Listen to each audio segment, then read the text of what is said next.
All right, we are now joined by the winner of the first Can-Am Duel tonight, Dale Earnhardt Jr., the driver of the number 88 Nationwide Chevrolet. Dale, can you just talk a little bit about holding off the 22 and the 4 at the end there for your fifth Can-Am Duel win? Yeah, that was crazy. Had to just go where they were going. Everybody was trying to, everybody knows how important getting the lead is at this race. So I knew how important it was to keep it, so I had to do everything I could and get pretty aggressive at blocking and getting in front of them and trying to not allow them to get up on the quarter panels. So they had a great car. I know that's evident, but this car is something special. I was so nervous today about tearing the car up because I know how good it is versus what we have. What we have is a capable car in the trailer, but man, this thing's special. So I'm really excited. Hopefully we can get through these next few practices and be able to put the car on the grid on Sunday. And whatever happens after that happens. I don't really care. But I was so nervous because you just definitely you got to go out there. It's such a tough balance because you got to go out there and try to win, but you can't tear up the car. But you got to race. Like tearing up the car don't matter. So it's really just crossing your fingers and hoping you get there to the finish with a car in one piece. But we did, so I was real happy with that. All right, we're going to take a couple quick questions here for Dale before we get the second race started. Please raise your hand. We'll start down there with Jeff and then go to Jordan.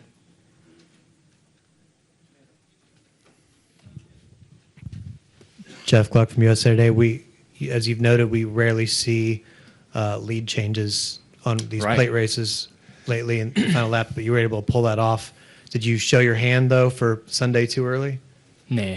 I mean, you got to go win. You can't hold any cards when there's a trophy out there.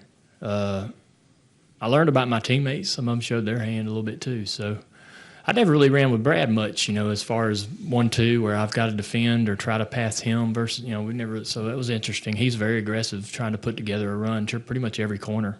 2 or 3 runs a lap he's trying to put together.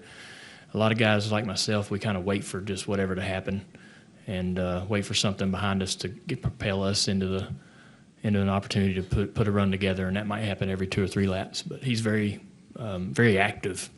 So, you learn about your competitors and learn what they're doing. I was surprised that we got by Denny. He's great at plate racing. That's obvious by his success at this track, and at Talladega he's always toward the front. But when we got by him, I was really surprised. And then I was nervous when Joey got the second because Joey's very good too, obviously. And he's pretty aggressive, like trying to get the lead, and he has a great race car. So I was glad to hold him off, but now I'm not too worried about, giving away too many secrets. But, the car is so good, it's really hard. I mean, when you got such a great car, it's hard to defend a pass with a car like that. All right, we go to Jordan, Ryan, and then Jenna. Jordan Bianchi, SBNation.com. Dale, this car you're in, 2 wins last year, second, third as well. 3 wins last year. Won the 150 last year. 3 wins last year. How much confidence do you have in this car? Do you feel like Superman out there? The car is awesome. I mean, I don't know. I don't really get too confident, I don't want to get overly confident in my own, what I'm doing. But the car really does everything I ask it to do. So when you have a car that can do the things that this car can do, you're willing to take those gambles and risks to pull out and pass, and not worried about getting shuffled to the back because you feel like the car is really capable of doing what you're going to ask it to do every time you make a move. It's just a fun car to drive, and really special car. So Rick leaned into the window, and I told him whatever happens to this thing from here on out, he needs to keep track of it, and it might be one he wants to put in a museum one day because it's done a lot of good things. All right, we'll go to Ryan, Jenna, and then wrap up with Al. Ryan McGee, ESPN. Dale, February 18th, today, the whole week's been all these tributes about your dad. How special is it for you, this win on this day? It's real special. I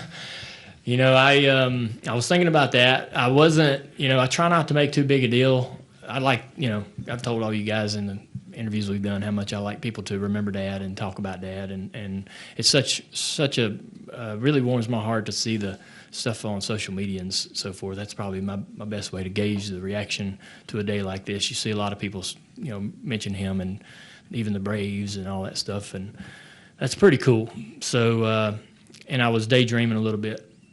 I'm guilty of daydreaming a little bit about winning this race tonight because of the day. So that's very special to me. And I was glad that nothing bad happened and we didn't tear our car up, because that would have been embarrassing on a day like this. Go to Jenna. Jenna Fryer, AP. You said in Victory Lane that there's a lot of guys that have gotten very good at plate racing, and Denny sort of said something similar earlier this week, where he said these races are not crapshoots anymore. That there are certain guys that are very good at this. How did that become, and who are they? We got rid of the tandem, and made it more. When it was about when you had the tandem draft, you basically had to team up. It was just, imagine going to a wrestling event and it's just all tag team matches. So, that wouldn't be any fun. So, the idea of driving a race car is, at every other racetrack that we go to, is you're single-minded, you're selfish, and you're a jerk. You're a jerk on restarts. You're a jerk on every lap. Every time you're battling for position, you're not doing anybody any favors out there. You're not trying to help anybody. That's racing, and that's always the way it has been, right? So when we started this tandem stuff, it was like a tag team match, and it just felt so unnatural to resign yourself to running second by having to draft with a guy that was going to win the race. That was just the oddest thing for me to really wrap my brain around, that, man, we're going to run a race today, and I might have to settle for second intentionally. So when that all went away, this package, we got really lucky that this package is similar to the 01 to 05 range, maybe even the late 90s. It's very similar to that, to where you just have to look out for you. And I told Chase on the starting grid, I said, look, we raced together a little bit in the Xfinity stuff, but I'm not going to be helping you tonight, and don't help me. Don't worry about where I'm at, and if I'm behind you in one of the lines, don't jump in thinking you're trying to help me. Do everything you can to keep the lead. Don't give the lead up, no matter what. And don't worry about me. I'm going to do what I need to do for me, and you do what you need to do for you. I mean, we're not out there screwing each other over. You don't want to do that to your teammate. Rick would be pretty upset about that, but you understand what I mean. You just got to be selfish. And that's what makes this fun again. And that's why you see the same guys up there, because they understand the mentality. Different styles work. Like Denny and mine, I think, is real similar. He's aggressive. The 22 Logano, he's pretty aggressive, but everybody's, the Kansas does well. He's not quite as aggressive. He's real smart. Different styles work, but it's a mentality, I guess, where you got to be just a selfish jerk. And you can't be like buddying up and, oh man, let me help this guy a little bit, get by this guy for a couple laps. Oh, okay, I helped my buddy get clear. Now I can start racing again. You don't do any of that. You got to be doing everything for yourself. All right, we're going to wrap up with Al. Yeah, Dale, Al Pearson, Auto Week over here. A lot of folks are asking you, or will ask you, what did you learn tonight that'll help you Sunday? My question is, what will you learn this weekend that you can carry forward to Atlanta and California and where else? or is next weekend the start of the season? Yeah, next weekend's really the start of something different. The season starts here, but yeah, we won't be taking any of these notes anywhere but to Talladega. And this is a different style of racing, and I really enjoy it. But I'm looking forward to Atlanta. I think the whole series is looking forward to going to Vegas, Atlanta, and all them places with this new package.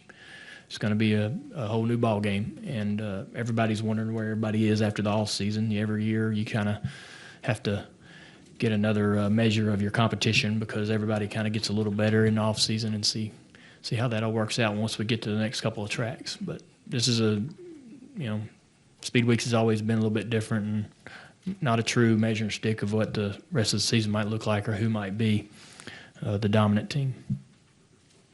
Thank you. All right, Dale, thank you. Thank you, guys. Congratulations, and good luck on Sunday.